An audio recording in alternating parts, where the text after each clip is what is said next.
Te Deum laudamus, Te Dominum confitemus.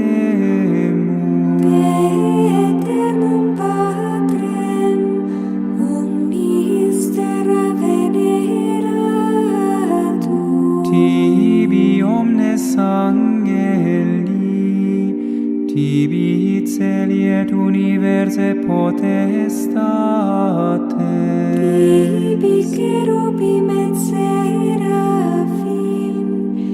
incessabili voce proclamat. Sanctus, Sanctus, Sanctus, Dominus Deus Sabaoth. Pleni sunt celi et terra, majestatis gloriae Tue. Te gloriosus apostolorum chorum, Te prophetarum laudabilis numerum. Te martyrum candidatus laudat exercitum, Te per orbem terrarum sancta confitetur ecclesia. Patrem immense majestati, Venerandum tuum verum et unicum Filium. Sanctum quoque Paraclitum Spiritum, Tu rex gloriae Christe. Tu Patris sempiternus es Filium, Tu ad liberandum suscepturus hominem, non horuisti virginis uterum. Tu de victo mortis aculeo, aperuisti credentibus regnat celorum. Tu ad dexteram Dei sedes, in gloria Patris. Iurex crederis esse venturum, Ergo quesumus tuis famulis subveni, quos preciosos sanguine redemisti. eterna fac cum sanctis tuis in gloria numeraris. Salvum fac populum tuum, Domine, et benedicere hereditati Tue. Et rege os et extole illos usque in aeternum. Per singulos dies benedicimus Te. Et laudamus nomen Tuum in saeculum, et in saeculum saeculi. Dignare Domine Deisto, sine peccato nos custodire. Miserere nostri Domine, miserere nostri. Fiat misericordia Tua, Domine, super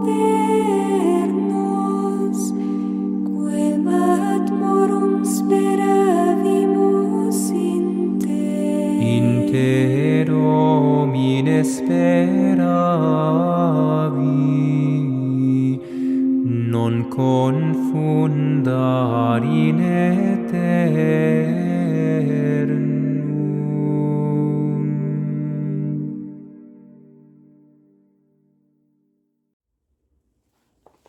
Compêndio de Teologia, por Santo Tomás de Aquino. Tradução Dom Odilão Moura, da Ordem de São Bento. Calvário Editorial, canal Le Conde. Caros ouvintes, caso gostem do que aqui será lido, adquiram o livro. Mais uma vez deixo dito que é uma excelente edição, que ela possui notas extensas de rodapé, que não serão lidas, e que, portanto, é uma edição que vale a pena ter em mãos. Peço para que, caso possam, devam e queiram, caso pensem que algo o meu trabalho valha, doem para o canal. Centavos serão muito bem-vindos. Você pode doar esses centavos via Pix, Apoia-se ou Vaquinha. Você também pode fazer como a Pamela e nos presentear com um livro através da lista de desejos da Amazon. Caso haja algum livro que você queira que seja incluído para que possa ser comprado, basta solicitá-lo. Os links todos estão no descritivo. Também peço para que, por favor, curtam, compartilhem e comentem. Tudo isso também faz diferença. Inscrevam-se no canal. Muito obrigada pela presença. A todos uma boa escuta. E eu peço finalmente para que, por favor, orem por mim e por todos nós. Que Deus vos abençoe, agora e sempre. Estamos na primeira parte, sobre a fé, primeiro tratado, sobre a unidade e a trindade de Deus, capítulo 2. A trindade de pessoas em Deus. Parágrafo 1º. Como há um verbo em Deus? Resumindo o que já foi dito, Deus se conhece a si mesmo e se ama a si mesmo. A sua intelecção e a sua volição não se distinguem realmente do seu próprio ser. Ora, como Deus, pela sua inteligência, se conhece a si mesmo, e como a coisa conhecida pela inteligência nela está, convém que Deus esteja em si mesmo, como a coisa conhecida está na inteligência. A coisa conhecida, enquanto está na inteligência, é um certo verbo ou palavra da inteligência. Aquilo que interiormente conhecemos pela inteligência, significamos pela palavra exterior, pois, conforme o filósofo, as vozes são sinais das coisas conhecidas pela inteligência. Convém, por conseguinte, colocar em Deus o seu próprio verbo. Parágrafo 2º. O verbo em Deus é uma concepção. Aquilo que está dentro da inteligência como verbo interior, conforme a maneira comum de se falar, é uma concepção, conceito, da inteligência. Considera-se como concebido corporalmente aquilo que é formado no útero do ser vivo pela potência vivificante, funcionando o macho como elemento ativo e a fêmea, em cujo útero dá-se a concepção, como elemento passivo, de modo que o ser concebido participa da natureza de ambos, quase conformando-se a eles segundo a espécie. Assim também, aquilo que a inteligência compreende, nela se forma, como se o ser inteligível fosse o agente e a inteligência o paciente. E aquilo mesmo que é compreendido pela inteligência, existindo no interior dela, é conforme quer ao ser inteligível movente, do qual é uma certa semelhança, quer a inteligência, que está quase como paciente, enquanto nela tem de ser inteligível. Portanto, o que é compreendido pela inteligência, não sem motivo, chama-se sua concepção. Parágrafo 3º. Como o verbo é comparado ao Pai. Torna-se agora necessária uma distinção. 1. como aquilo que é concebido na inteligência é uma imagem da coisa conhecida, representante da sua forma, aparece como se fosse um filho desta.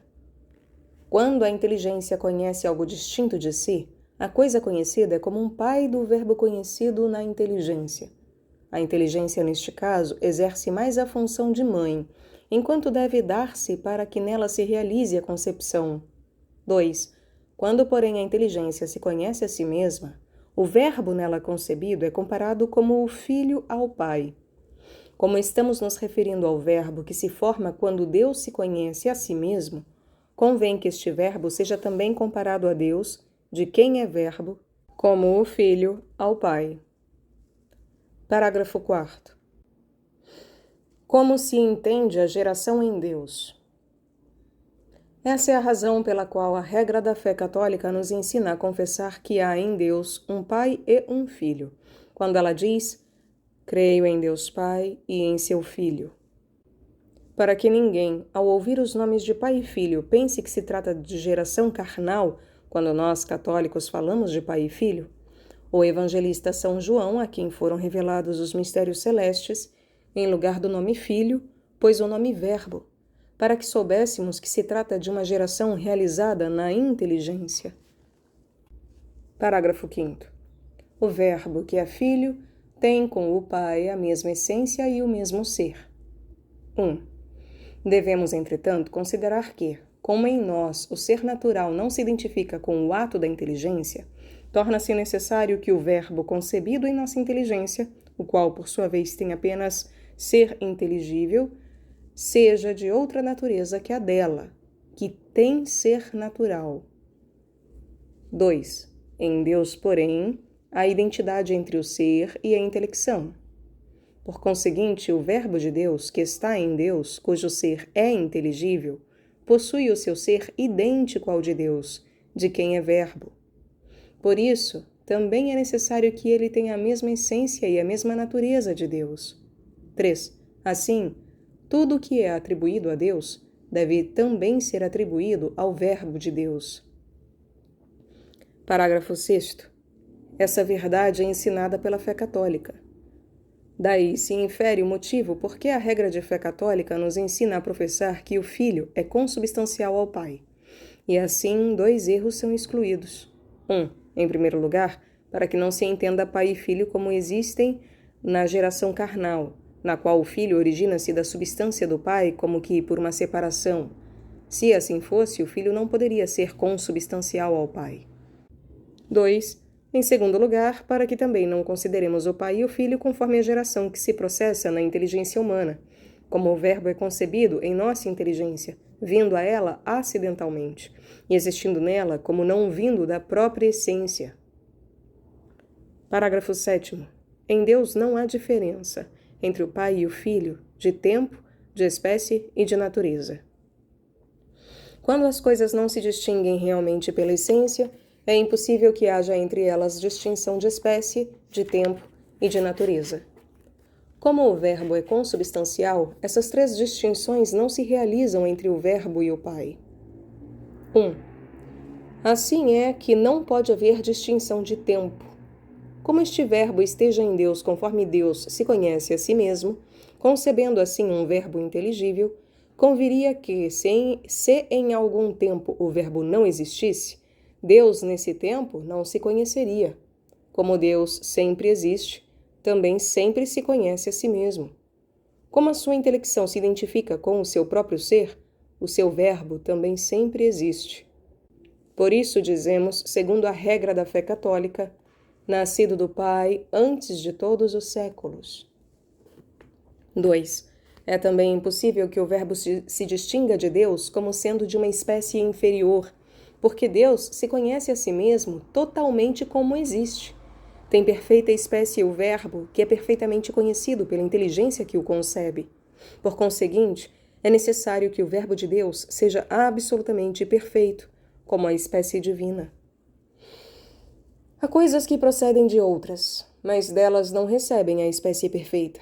Acontece isso, em primeiro lugar, nas gerações equívocas, como o Sol, que não gera outro Sol, mas alguns animais. Para que, da geração divina, essa imperfeição seja excluída, confessamos que o Verbo é nascido como Deus de Deus. Aquilo que procede de outra coisa distingue-se dela, em segundo lugar, por um defeito de pureza. Assim, aquilo que em si mesmo é simples e puro, quando é aplicado a uma matéria estranha, produz um efeito defeituoso com relação à espécie do ser de que procede.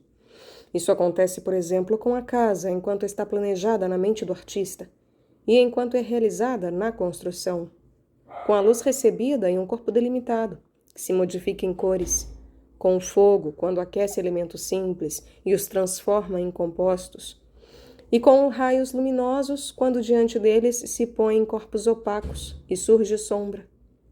Para que tal não se diga da geração divina, é acrescentado luz de luz.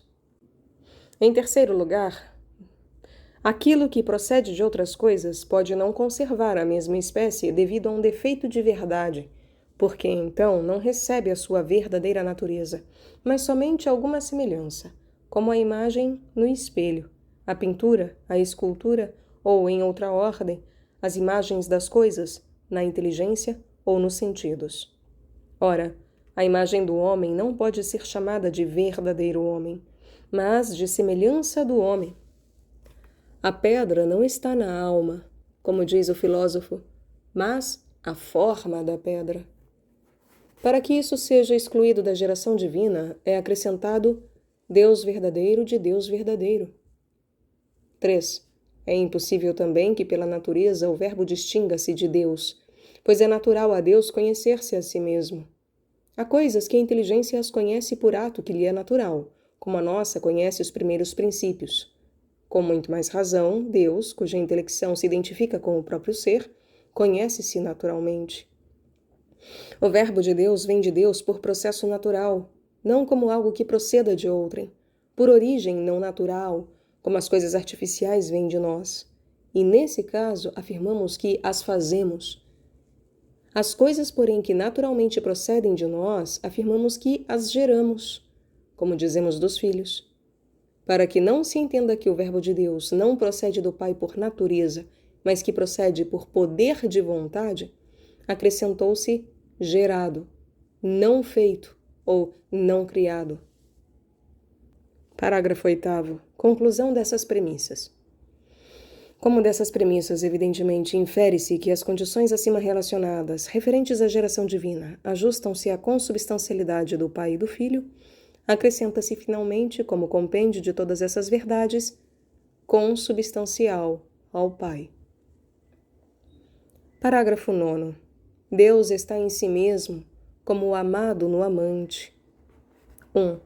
Como o ser inteligente tem em si a coisa conhecida enquanto ela é objeto de intelecção, assim também a coisa amada está no amante, enquanto é amada. O amante é, de certo modo, movido pelo amado por algum impulso intrínseco. Como o movente deve estar em contato com a coisa que recebe o movimento, assim é necessário também que o amado esteja intrinsecamente no amante. 2. Como Deus se conhece a si mesmo, é necessário que também se ame a si mesmo, pois o bem conhecido pela inteligência é amável por si mesmo. Por conseguinte, Deus está em si mesmo como amado no amante. Parágrafo 10º. O amor em Deus chama-se Espírito. Vimos como a coisa conhecida está no ser inteligente e como a coisa amada está no amante. Consideremos agora, nestes dois casos, como uma coisa pode estar de modos diversos em outra. 1. Como a intelecção faz-se por certas assimilação da inteligência com a coisa conhecida, é necessário que a coisa conhecida esteja na inteligência por uma imagem sua. 2. O ato de amar realiza-se segundo um certo movimento do amante para o amado, pois o amado atrai para si o amante. Por isso, o ato de amar não se efetua por semelhança com a coisa amada, como a intelecção se realiza pela semelhança com a coisa conhecida, mas todo ele consiste na atração que o amado exerce sobre o amante. 3. A origem da semelhança com o princípio realiza-se pela geração unívoca, segundo a qual, nos seres vivos, chama-se ao princípio generativo de pai e ao ser gerado de filho. Também nela o primeiro movimento faz-se por semelhança específica. Como no ser divino a maneira segundo a qual Deus está em Deus denominamos Filho, que é o Verbo de Deus, assim também a maneira segundo a qual o amado está no amante, expressamos pelo nome Espírito, que é o amor de Deus. Eis porque, conforme a regra católica, devemos crer no Espírito. Parágrafo 11º. O Espírito que está em Deus é santo. Devemos agora considerar que, como o bem que é amado é motivado pela finalidade, do mesmo modo o movimento da vontade torna-se bom ou mal, de acordo com o fim que o atrai. 1. É necessário, portanto, que o amor pelo qual o sumo bem, que é Deus, é amado, tenha uma eminente bondade. Esta bondade eminente é designada pelo nome de santidade. Quer se tome o termo santo na acepção de puro, como na língua grega, porque em Deus há puríssima bondade imune de qualquer defeito, quer se tome na acepção de firme, como na língua latina, porque Deus é a bondade imutável. Por esse motivo, tudo que tem relação com Deus é também chamado de santo, como um templo, os seus vasos sagrados e todos os objetos destinados ao culto divino. 2. Por conseguinte, o Espírito que nos infunde o amor pelo qual Deus se ama é convenientemente chamado de Espírito Santo. Eis porque a regra de fé católica denomina santo ao supradito Espírito, ao dizer, creio no Espírito Santo. Parágrafo 12º. O amor em Deus não é um acidente. Como a intelecção divina identifica-se com o seu ser, assim também o seu amor. Deus não se ama a si mesmo mediante algo acrescido à sua essência, mas por ela mesma. Como Deus se ama estando em si mesmo como o amado no amante, Deus, como amado, não está em Deus como amante de modo acidental. As coisas que amamos estão acidentalmente em nós, enquanto as amamos. Mas Deus está em si mesmo como o amado no amante, substancialmente. O Espírito Santo, pelo qual nos é infundido o amor divino, não é algo acidental em Deus, mas realidade subsistente na essência divina, como o Pai e o Filho o são. Por isso, a regra de fé católica nolo apresenta juntamente adorado e glorificado com o Pai e o Filho. 13º parágrafo. O Espírito Santo procede do Pai e do Filho. 1. Deve-se também considerar que a intelecção procede da virtude intelectiva da inteligência. Quando a inteligência conhece em ato, nela está aquilo que por ela é conhecido. Assim, aquilo que faz o objeto da intelecção estar na inteligência procede da virtude intelectiva, e esse é justamente o seu verbo, como vimos acima. 2. De modo semelhante, também aquilo que é amado está no amante, enquanto este ama em ato. Todavia, aquilo que faz alguma coisa ser amada em ato procede da virtude amativa do amante e do bem amável, enquanto este é conhecido pela intelecção. Por conseguinte, aquilo que faz o amado estar no amante procede de duas coisas: do princípio amativo e do objeto inteligível apreendido pela inteligência, que nela é o verbo concebido do objeto amável. Como em Deus, enquanto se conhece pela inteligência e se ama, o verbo é filho, e aquele de quem é verbo é pai do verbo, como se conclui do que foi dito, é necessário que o Espírito Santo, que é amor enquanto Deus está em si mesmo, como o amado no amante, proceda do Pai e do Filho. Por isso é dito no símbolo que procede do Pai e do Filho. 14º parágrafo. Em Deus, a trindade de pessoas não repugna a unidade de essência. 1. De tudo o que foi dito, pode-se concluir que se há na divindade algo de ternário, embora isso não repugne a unidade e a simplicidade da essência, deve-se também conceder estar Deus como existente em sua natureza, como conhecido por si mesmo e como amado por si mesmo. 2. Contudo, realiza-se isso de modo diferente em Deus e em nós.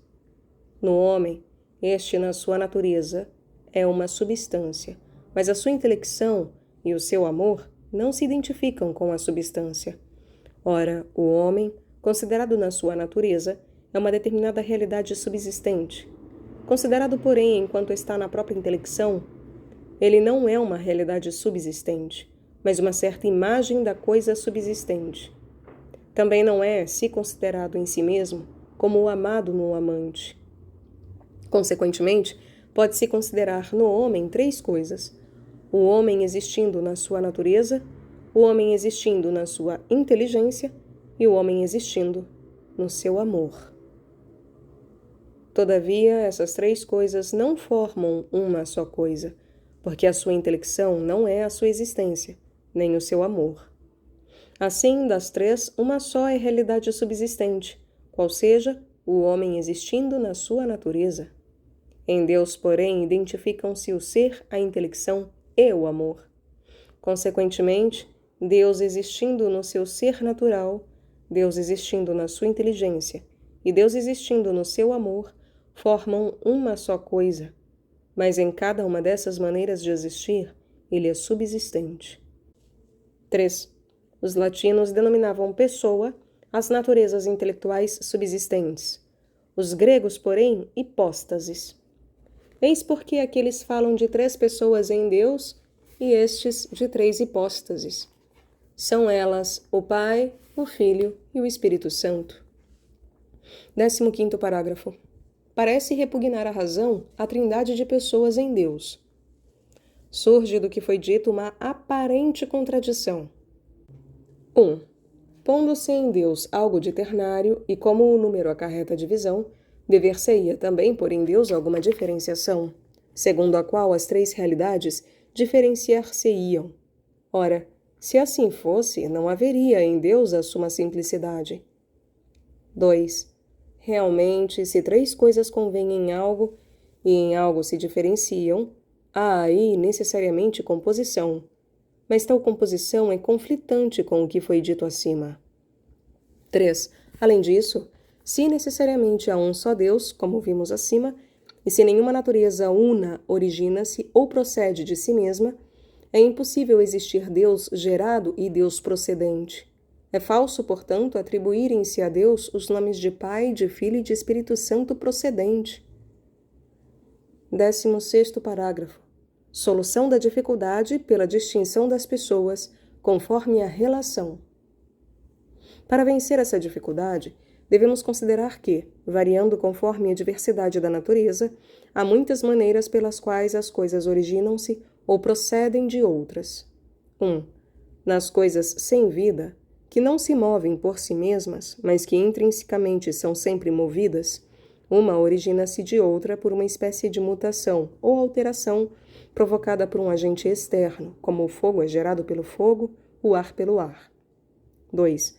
Os seres vivos, porém, cuja propriedade é moverem-se por si mesmos, cada um é gerado em outro, no genitor, como nos animais o feto e nas plantas o fruto.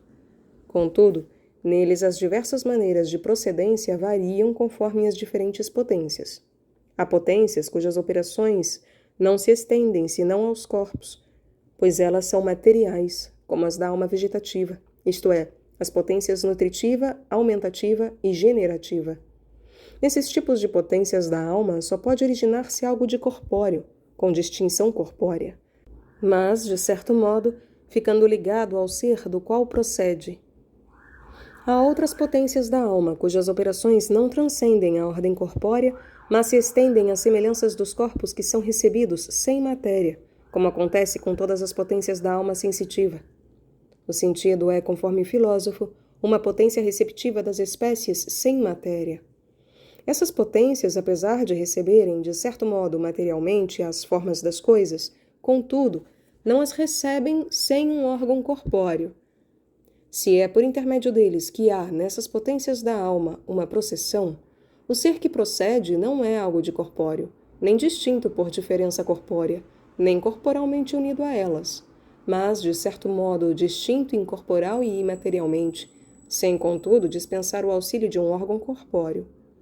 É assim que, na imaginação dos animais, procedem e formam-se as imagens das coisas, coisas que, todavia, não estão na imaginação, como um corpo dentro de outro corpo, mas, de certo modo, espiritualmente. Por esse motivo, Santo Agostinho qualificou a visão imaginativa como sendo o sentido espiritual. 3. Ora, se nas operações da imaginação algo procede incorporalmente, com muito mais razão isso acontece na parte intelectiva da alma, que para suas operações não necessita de um órgão corpóreo, pois essas operações são inteiramente imateriais. O verbo formado pela operação da inteligência, dela procede, mas nela que o pronuncia, existe, não como contido localmente, nem como corporalmente dela separado, mas conforme a ordem de origem. O mesmo acontece com a processão existente na operação da vontade, enquanto a coisa amada existe no amante, como vimos acima. 4. Embora as potências intelectivas e sensitivas sejam em si mais nobres que as potências da alma vegetativa, todavia, no homem e nos outros animais, nada procede das potências sensitivas e imaginativas que subsistam na natureza da mesma espécie, só podendo isso acontecer em processão que se efetue em operação da alma vegetativa. Isso acontece porque, em todos os compostos de matéria e forma, a multiplicação dos indivíduos da mesma espécie efetua-se conforme a divisão da matéria. Assim é que no homem e nos outros animais, que são compostos de matéria e forma, os indivíduos da mesma espécie multiplicam-se por divisão corpórea resultante da processão conforme a operação da alma vegetativa, e não conforme a operação de outras potências. 5. Nas coisas, porém, que não são compostas da matéria e forma, não se pode encontrar senão distinção formal. Mas, se a forma segundo a qual é feita a distinção é a própria substância da coisa, tal distinção é feita pelas próprias coisas subsistentes. O mesmo não acontece se a forma não se identifica com a substância. É comum a toda inteligência, como se esclareceu acima, e necessário que aquilo que é concebido na inteligência como concepção dela mesma, isto é, a ideia enquanto contida na intelecção, dela se distinga, da qual, de certo modo, procede pelo ato do conhecimento. Distingue-se o conceito da inteligência de que procede, justamente pelo modo de proceder dela. 6. Convém também que, por motivo semelhante, a afeição do amante, pela qual o amado nela está, proceda do amante enquanto este ama em ato. 7. A inteligência divina, porém, porque a sua intelecção se identifica com o seu próprio ser, tem como próprio que a concepção que nela se efetua, isto é, a ideia contida na intelecção, identifique-se com a própria substância. Coisa semelhante acontece com a afeição de Deus, enquanto amante. Resta, portanto, que a ideia formada na inteligência divina, que é o seu verbo, não se distinga substancialmente de quem o produz. A distinção é feita enquanto um procede do outro. 8. Coisa semelhante acontece em Deus com a afeição de amor enquanto ele ama, e isso pertence ao Espírito Santo. 9. Do exposto, pode-se claramente concluir que nada impede que o Verbo de Deus, que é seu Filho, seja um com o Pai, segundo a substância, mas que do Pai se distinga, segundo a relação de processão, como foi dito. Fica também demonstrado que, em Deus, uma coisa não nasce nem procede de si mesma, porque é enquanto procede do Pai que o Filho distingue-se dele. A mesma razão vale para o Espírito Santo, enquanto comparado com o Pai e o Filho. 17º parágrafo. As relações pelas quais o Pai, o Filho e o Espírito Santo distinguem-se entre si são relações reais e não relações de razão. As relações pelas quais o Pai, o Filho e o Espírito Santo distinguem-se entre si são relações reais e não relações só de razão. São relações só de razão aquelas que não correspondem a algo existente na natureza das coisas, mas só a algo que somente existe em nosso entendimento. Eis porque, quando atribuímos direita ou esquerda a uma pedra, não nos referimos a alguma relação real, mas a uma relação só de razão, porque esses atributos não correspondem a qualidades reais existentes na pedra, mas as que existem somente no entendimento de quem apreendia a pedra como tendo esquerda, porque estava à esquerda de algum animal. Todavia, tais atribuições, esquerda ou direita, feitas a um animal, são relações reais, porque derivam de algumas qualidades existentes em determinadas partes dos animais. Com efeito, como as relações supramencionadas, segundo as quais o Pai, o Filho e o Espírito Santo distinguem-se entre si, existem realmente em Deus, elas são relações reais e não relações de razão. 18º parágrafo. As relações não inerem a Deus acidentalmente. Também não é possível que as relações existentes em Deus sejam acidentalmente inerentes, já porque as operações das quais elas diretamente derivam são a própria substância de Deus, já porque, como foi demonstrado acima, nenhum acidente pode haver em Deus. Por conseguinte, se as preditas relações existem em Deus, não podem elas, nele, estar inerentes como acidente, mas devem ser subsistentes. Não é necessário explicar aqui por que algo, que nas outras coisas é acidente, possa existir em Deus substancialmente, porque já o demonstramos acima. 19º parágrafo. Pelas preditas relações, efetua-se em Deus a distinção de pessoas.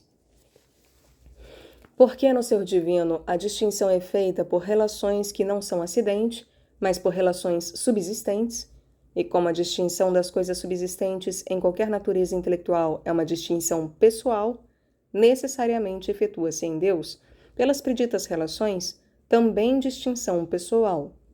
Por conseguinte, o Pai, o Filho e o Espírito Santo são 3 pessoas, ou 3 hipóstases, porque o termo hipóstase significa algo subsistente e completo. 20º parágrafo. É impossível haver em Deus mais que 3 pessoas. 1.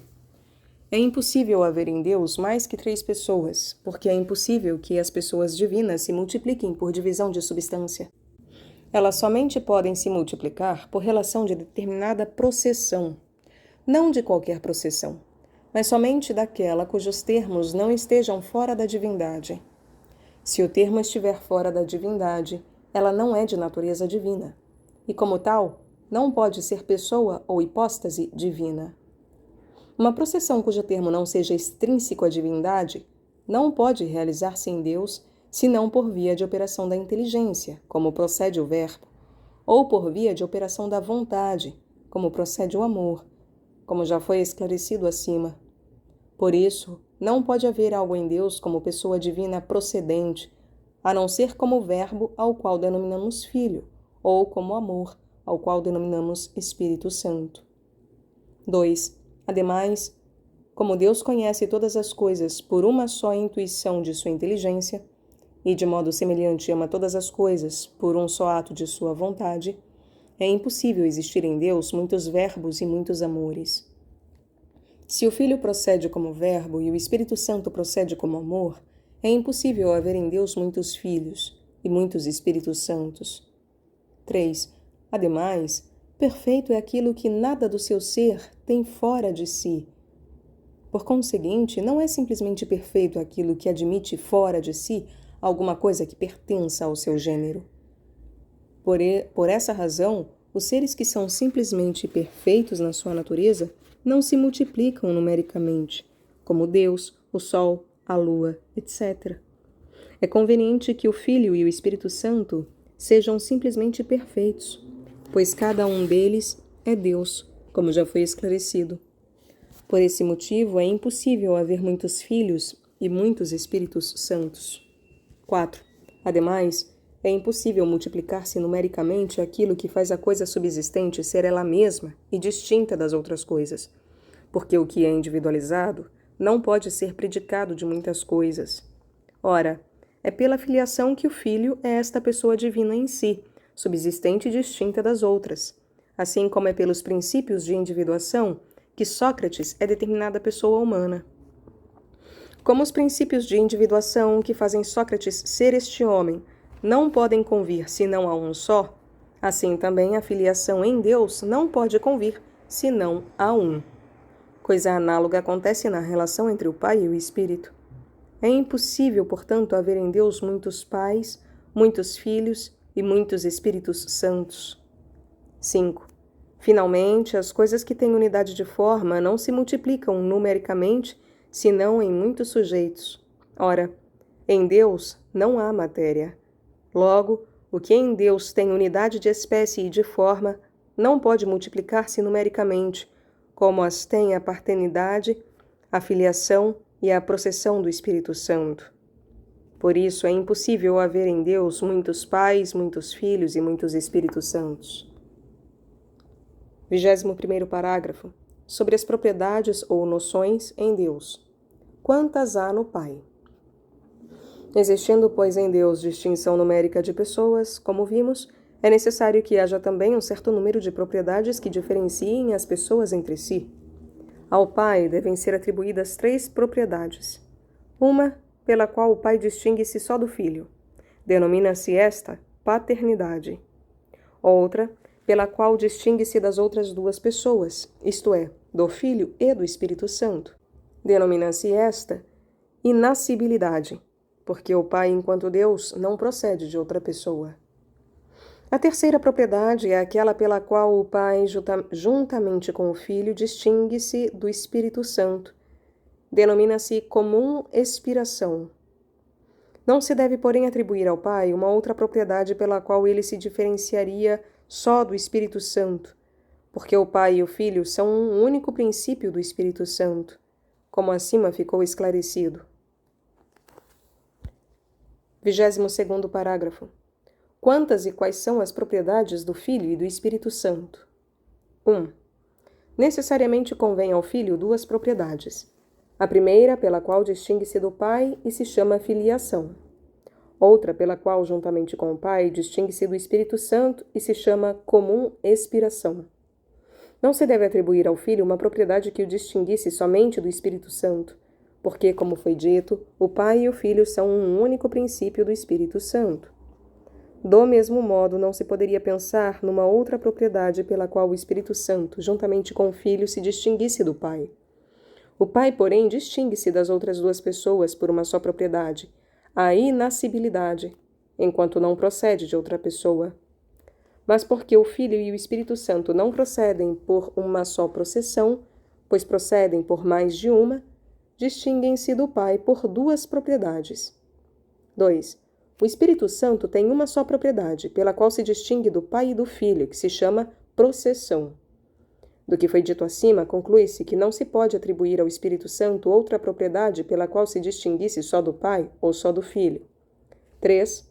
5 são, portanto, as propriedades atribuídas às pessoas: paternidade, inascibilidade, comum expiração, filiação e processão. 23º parágrafo. Por que essas propriedades chamam-se noções? 1. Essas 5 propriedades podem ser chamadas de noções das pessoas, enquanto por elas a distinção destas faz-se conhecida. Todavia, se fosse levado em consideração o sentido exato do termo propriedade, que significa aquilo que convém a uma só coisa, essas 5 propriedades não deveriam ser chamadas de propriedades, já que a comum expiração convém ao Pai e ao Filho juntos. Levando-se, porém, em consideração que algo pode ser dito próprio de diversos que juntamente se opõem a uma terceira coisa, como o termo bípede é atribuído ao homem e às aves em oposição aos quadrúpedes, nada impede que também a comum expiração seja chamada de propriedade. 2. Porque em Deus as pessoas distinguem-se somente pelas relações, e porque é pelas noções que as distinções das pessoas divinas nos é conhecida, faz-se também necessário que as noções, de certo modo, pertençam às relações. Mas somente 4 delas são verdadeiras relações, segundo as quais as pessoas divinas referem-se entre si. A 5ª noção, isto é, a inascibilidade, pertence à relação como negação de relação, já que as negações se reduzem ao gênero das afirmações e as privações ao gênero dos hábitos. Como não homem reduz-se ao gênero de homem e não um branco ao gênero de brancura. 3.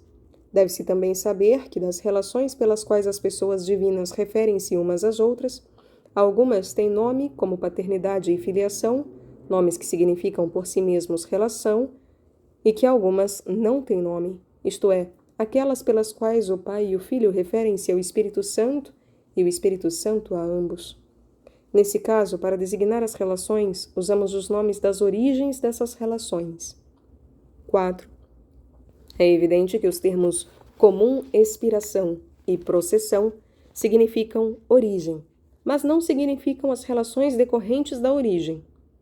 Isso pode ser mais bem observado nas relações do pai e do filho. A geração significa a origem ativa, da qual decorre a relação de paternidade. A natividade significa a origem passiva do filho, da qual decorre a relação de filiação.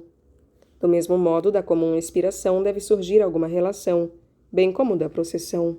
Mas como essas relações não receberam um nome, atribuímos a elas os nomes dos atos que lhes dão origem. 24º parágrafo. Embora haja em Deus 4 relações subsistentes, todavia não há senão 3 pessoas. Devemos também saber que, apesar de as relações subsistentes serem as próprias pessoas divinas, como se disse acima, as pessoas não podem ser 4 ou 5, conforme o número das relações, não. 1. O número, com efeito, sempre determina alguma distinção. Assim como a unidade é indivisível e, de fato, é um todo sem partes, também assim a pluralidade é em si divisível e formada de partes. É necessário, para que haja pluralidade de pessoas, que a razão distintiva das relações venha da oposição, pois é a oposição que lhes dá a formalidade distintiva. Se agora, com atenção, observamos as relações acima mencionadas, a paternidade e a filiação mantêm entre si oposição relativa, e por esse motivo não podem subsistir no mesmo suposto. É também por esse motivo que a paternidade e a filiação são 2 pessoas subsistentes. A inascibilidade, porém, opõe-se somente à filiação, mas não se opõe à paternidade. Podem, portanto, a paternidade e a inascibilidade coexistir na mesma pessoa. A expiração também não se opõe nem à paternidade, nem à filiação, nem à inascibilidade. Nada impede, portanto, que a comum expiração convenha tanto à pessoa do pai quanto à do filho. Fica assim esclarecido porque a comum expiração não é uma pessoa subsistente distinta da pessoa do pai e da pessoa do filho. A processão, porém, tem oposição relativa à comum expiração. Consequentemente, convindo toda expiração ao pai e ao filho, torna-se necessário que a processão seja uma pessoa distinta da pessoa do pai e da pessoa do filho. Está, pois, esclarecido por que não se pode dizer que haja em Deus quintuplicação de pessoas, mas que Deus é trino, devido ao número de pessoas, não obstante haver um número de 5 noções. Nem todas as 5 noções, com efeito, são realidades subsistentes, mas as 3 pessoas, sim, o são. 2. Desenvolvamos mais o nosso raciocínio. Se bem que muitas noções ou propriedades convenham a uma só pessoa, uma só delas é constitutiva da pessoa. A pessoa, por conseguinte, não é constituída pelas propriedades todas, mas somente a propriedade relativa manifesta-se como pessoa subsistente. Se as diversas propriedades fossem tomadas como subsistindo por si mesmas, haveria em cada pessoa muitas pessoas e não uma só. Devemos, pois, saber que das muitas noções ou propriedades que convêm a uma só pessoa, aquela que procede às outras por ordem de natureza, seja a que constitui pessoa. As outras são conhecidas como inerentes à pessoa já constituída. É evidente, portanto, que a inascibilidade não pode ser a primeira noção do pai, de modo a constituir a sua pessoa, já porque, por uma negação, nada pode ser constituído, já porque, naturalmente, a afirmação precede a negação. Tomo a liberdade aqui, caros ouvintes, de fazer uma pequena nota para esclarecer que o autor nos quer passar com a palavra inascibilidade é aquilo que não tem nascimento, inascível, sem possibilidade de nascer, né? Porque sempre é. Então isso traz a necessidade de Deus, a perenidade de Deus, a eternidade de Deus, né? O Pai não nasce, o Pai simplesmente é desde todo sempre.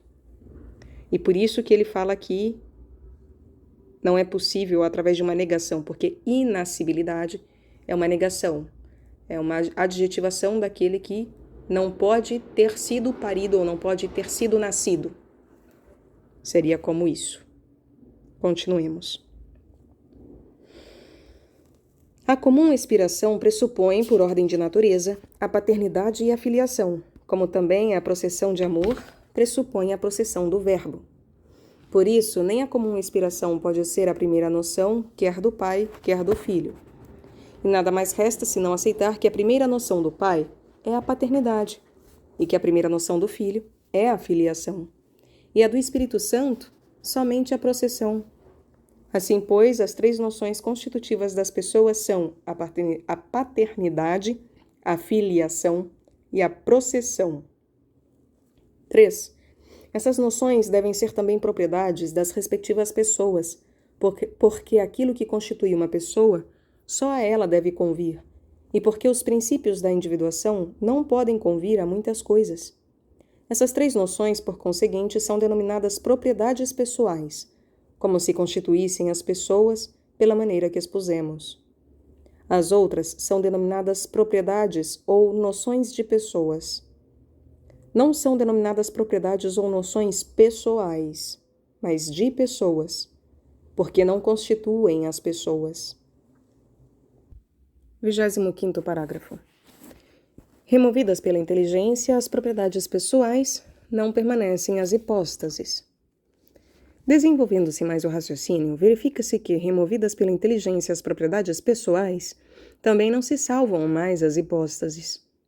Na decomposição, que é feita pela inteligência, removida a forma, permanece o sujeito da forma.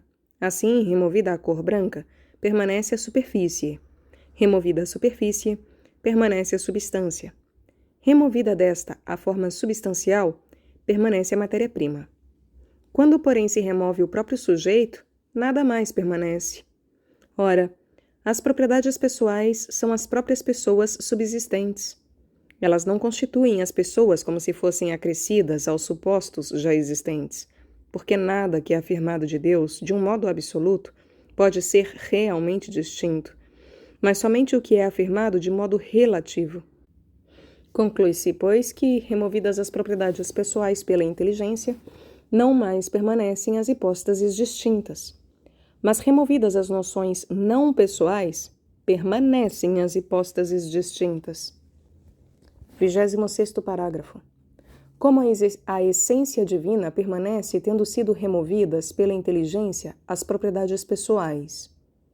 Se alguém agora perguntasse como poderia permanecer a essência divina após a remoção, pela inteligência, das propriedades pessoais, responderíamos que ela, de certo modo, permanece, mas de outro não. 1. A decomposição feita pela inteligência é dupla.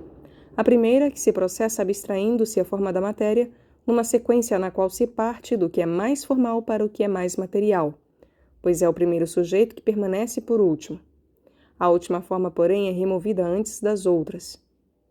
A segunda é feita abstraindo-se o universal do particular, e segue uma ordem de certo modo contrária à anterior, porque primeiramente são removidas as condições materiais individualizantes, para ficar-se após com o que é comum. 2. Sabemos que em Deus não há matéria, nem forma. Não há universal, nem particular. Sabemos que em Deus não há matéria nem forma. Não há universal nem particular. Mas há o que é comum e o que é próprio. E o suposto à natureza comum. Conforme a nossa maneira de compreender, as pessoas divinas referem-se à essência divina como supostos próprios à natureza comum.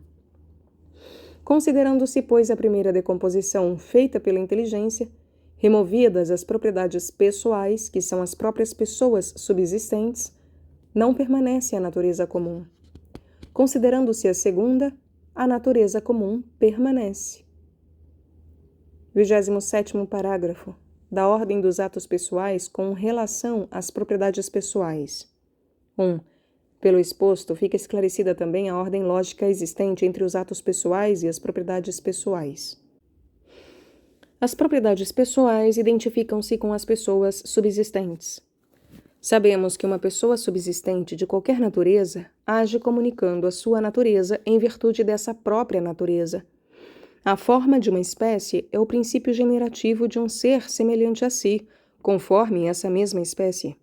Ora, como os atos pessoais referem-se à comunicação da natureza divina, convém que cada pessoa divina subsistente comunique a natureza comum em virtude da própria natureza. 2. Dessa afirmação pode-se tirar duas conclusões. Primeira, que a potência generativa no Pai é a própria natureza divina, já que a potência ativa é o princípio de ação. Segunda, que o ato pessoal, quer dizer, a geração, conforme é conhecida pela nossa razão, pressupõe a natureza divina e a propriedade pessoal do Pai, que se identifica com a hipóstase do Pai, embora a propriedade, enquanto se identifica com a relação, sucede ao ato. Por isso, se considerarmos no Pai o que seja a pessoa subsistente, podemos dizer, porque é Pai, gera.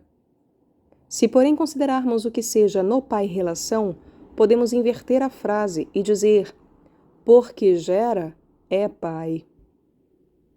28º parágrafo. A geração considerada no Pai e no Filho. 1. Deve-se saber que a ordem da geração, enquanto vem da paternidade e enquanto refere-se à geração passiva, ou seja, à natividade relacionada com a filiação, tem considerações diversas. A geração ativa, com efeito, pressupõe, por ordem de natureza, a pessoa do que gera, mas a geração passiva ou natividade precede, por ordem da natureza, a pessoa gerada, porque a pessoa gerada existe pelo nascimento. Por conseguinte, a geração ativa, conforme é conhecida pela razão, pressupõe a paternidade, enquanto é constitutiva da pessoa do pai. Mas a natividade não pressupõe a filiação, enquanto é constitutiva da pessoa do filho. Entretanto, conforme é conhecida pela razão, precede-a, quer enquanto é constitutiva da pessoa, quer enquanto é relação. 2. Assim, também se deve entender as coisas referentes à processão do Espírito Santo. 29º parágrafo. A distinção entre os atos nocionais e as pessoas é distinção de razão. Não desejávamos afirmar, ao estabelecermos a ordem existente entre os atos nocionais e as propriedades pessoais, que os atos nocionais diferem realmente das propriedades pessoais. Pelo contrário, há entre eles distinção só de razão.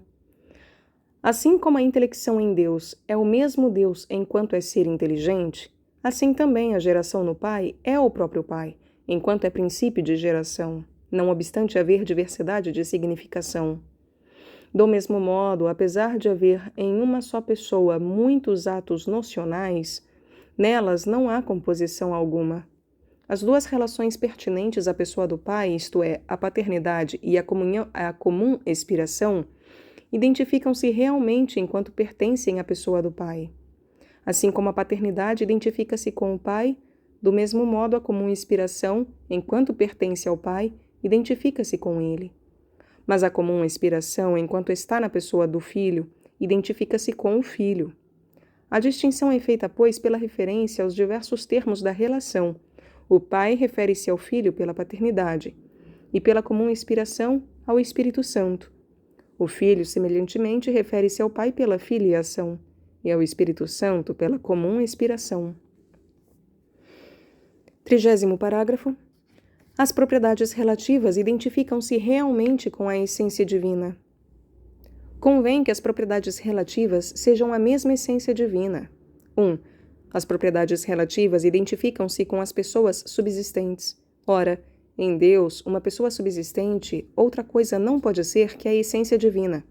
E a essência divina é, como vimos, o próprio Deus. Conclui-se, portanto, que as propriedades relativas identificam-se realmente com a essência divina. 2. Ademais, o que está em alguma coisa que não é a sua essência, nela existe acidentalmente. Como já foi visto, em Deus não há acidente. Logo, as propriedades relativas não se distinguem realmente da essência divina. E 31º parágrafo. As relações não são exteriores, como afirmam os porretanos. Não se pode dizer que as preditas propriedades não estejam nas pessoas, nem que nelas juntem-se exteriormente, como afirmam os porretanos. 1. É necessário que as relações reais estejam no sujeito da relação. Verifica-se isso claramente nas criaturas, pois nelas as relações reais existem como acidente de substâncias. Ora, Aquelas relações que estabelecem distinção entre as pessoas são relações reais, como verificamos acima. Logo, convém que estejam também nas pessoas divinas, mas não como acidente. Não como acidente porque há outras realidades que nas criaturas são acidente, ao serem transferidas para Deus, perdem a natureza de acidente, como a sabedoria, a justiça, etc., como acima vimos. 2. Além disso, em Deus não pode haver distinção, senão pelas relações, pois tudo o que é dito de modo absoluto, em Deus é comum. Se, portanto, as relações fossem exteriores às pessoas, nenhuma distinção se salvaria entre elas. Por conseguinte, as propriedades relativas estão nas pessoas, identificam-se com elas, e também com a essência divina, como a bondade e a sabedoria são ditas existirem em Deus, identificando-se com Deus e com a essência divina.